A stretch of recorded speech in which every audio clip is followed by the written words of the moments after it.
Yo les creepy, c'est Johnny Nightmare, j'espère que vous allez bien et aujourd'hui on se retrouve sur une vidéo assez spéciale. Aujourd'hui, comme vous avez pu le voir dans peut-être le titre de la vidéo, nous allons faire un top 5 des les creepypastas qui m'ont été proposés dans les commentaires. D'ailleurs, je vais vous montrer les commentaires que j'ai eus. Voilà, normalement ça suffira en tout cas. Et aujourd'hui, sans plus tarder, nous allons commencer ce top avec les tops des creepypastas qu'on m'a commandé. Et faut que vous sachiez quand même que je choisis les creepypastas en fonction de leur histoire et aussi en fonction de leur physique assez creepy. Sans plus tarder, commençons, c'est parti. Numéro 5. Nina the Killer. Pourquoi je l'ai mis dans ce classement? Bah, j'avoue que son style, son physique est quand même assez classe. Elle ressemble un peu à Jeff the Killer, mais en mode féminine. Mais le plus gros défaut de ce creepypasta, c'est son histoire. Alors, l'histoire raconte notre jeune Nina. Elle était fan de creepypasta, tout comme moi et sûrement vous tous.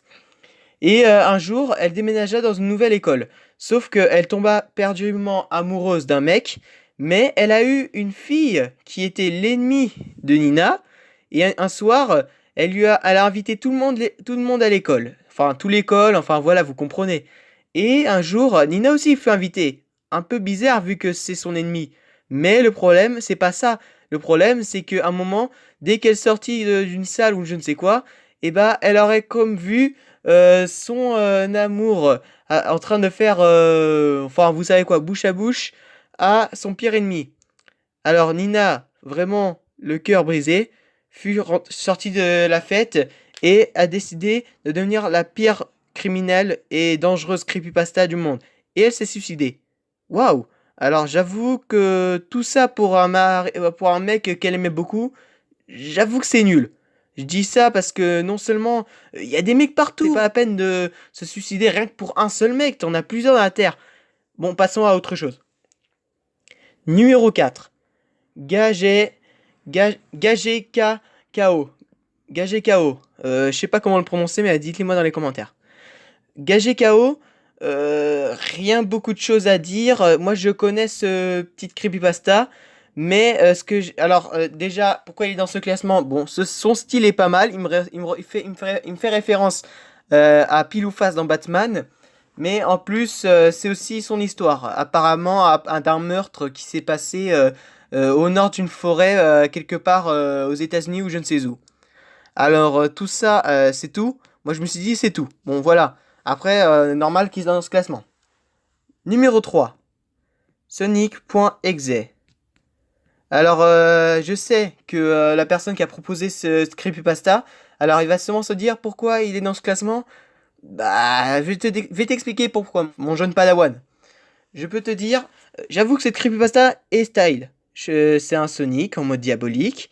Et mais son petit défaut, c'est que c'est un jeu vidéo, donc c'est-à-dire qu'on ne le trouve pas dans la vraie vie. Et justement, c'est un jeu qui, en fait, pour moi, est peut-être un fake. Parce que, comme mon cousin le dit, c'est sûrement, en fait, des amis, sûrement, qui a peut-être demandé à la production du jeu de te l'envoyer, histoire de faire un peu plus creepy, mais je pense que c'est du fake. Voilà pourquoi ce petit Sonic.exe, le pauvre, est dans ce classement du top 3. Numéro 2. Riley's Jack. Riley's Jack. Alors, heureusement que la personne qui a choisi cette creepypasta est arrivée en deuxième place. Moi, je trouve Alice Jack vraiment bien. Il m'a l'air flippant. Même, je peux vous dire qu'il m'a cauchemardé quand même la nuit, hein. J'allais dormir et je sentais comme des frissons qui me parcouraient le dos dès que je pensais à son visage. Après, son défaut, c'est que apparemment, s'il est dans ce classement, c'est non seulement son physique qui m'a vraiment fait peur à la nuit, mais en plus, c'est son histoire. Son histoire, alors, deux frères déménagent dans un domaine, tu vois. Enfin, ces deux frères qui se sont jamais revus depuis 10 ans. Et c'est là que pendant une nuit, bah apparemment une cicatrice s'est formée sur l'un des frères. Et donc du coup après quelques jours plus tard, un d'entre eux est mort parce que Riley Jack serait de retour dans la maison. Mais cette fois-ci, un jour dès que le frère est revenu à la maison après être hospitalisé, il découvrait un rein avec deux substances noires qui appartenaient à Riley Jack. Franchement, cette creepypasta, j'avoue qu'elle mérite ce top. Et enfin le numéro 1. Je sais que pour vous, ça va vous choquer, mais il s'agit de Jeff the Killer, le numéro 1. Pourquoi? Parce que j'ai appris comme quoi c'est le plus préféré de tous apparemment. Mais c'est aussi parce que, franchement, je trouve Jeff the Killer vraiment classe. Parce que je trouve qu'il a, comme les montrent les fanarts, un mélange entre elle de Death Note et de le Joker. Enfin voilà, c'est tout ce que j'ai à dire. Après, sinon, tout ce que j'ai à dire, c'est aussi son histoire. Apparemment, Jeff aurait eu un frère nommé Liu. Ils sont déménagés, mais qui veut dire déménagement veut dire nouvelle école. Et malheureusement, trois gros bâtards s'est montré et donc du coup les a embêtés, les a emmerdés. Et la police qui a mal interprété les événements, et bah a arrêté Liu.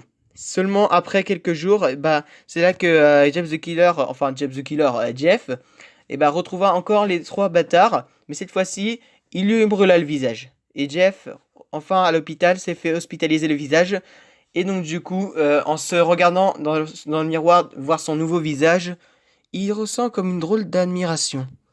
Et c'est là qu'un soir, sa mère hurla. Et pourquoi? Car Jeff the Killer s'est ouvert les joues avec un couteau et s'est brûlé les paupières pour se voir en permanence. Et c'est là que Jeff the Killer tua les parents et tua même son frère Liu qui lui est libéré de la police après quelques jours. Et c'est la fin. Waouh! Franchement, je trouve cette creepypasta assez bien et le personnage est assez stylé. Bon, en tout cas, j'espère que cette vidéo vous aura plu. J'espère qu'en tout cas, vous n'hésiterez pas à mettre des pouces bleus. Et dans les commentaires, dites-moi au moins quels sont peut-être vos creepypasta préférés. Histoire que je vais peut-être faire une deuxième vidéo. Ou peut-être un autre top ou un petit jeu. Enfin, tout ce que je vais peut-être vous faire, à moins que c'est vous qui veulent que je fasse. Bon, dans tous les cas, n'oubliez pas de vous abonner à ma chaîne. Et n'oubliez pas de mettre la petite cloche de notification. On se retrouve dans une prochaine vidéo. Allez, ciao!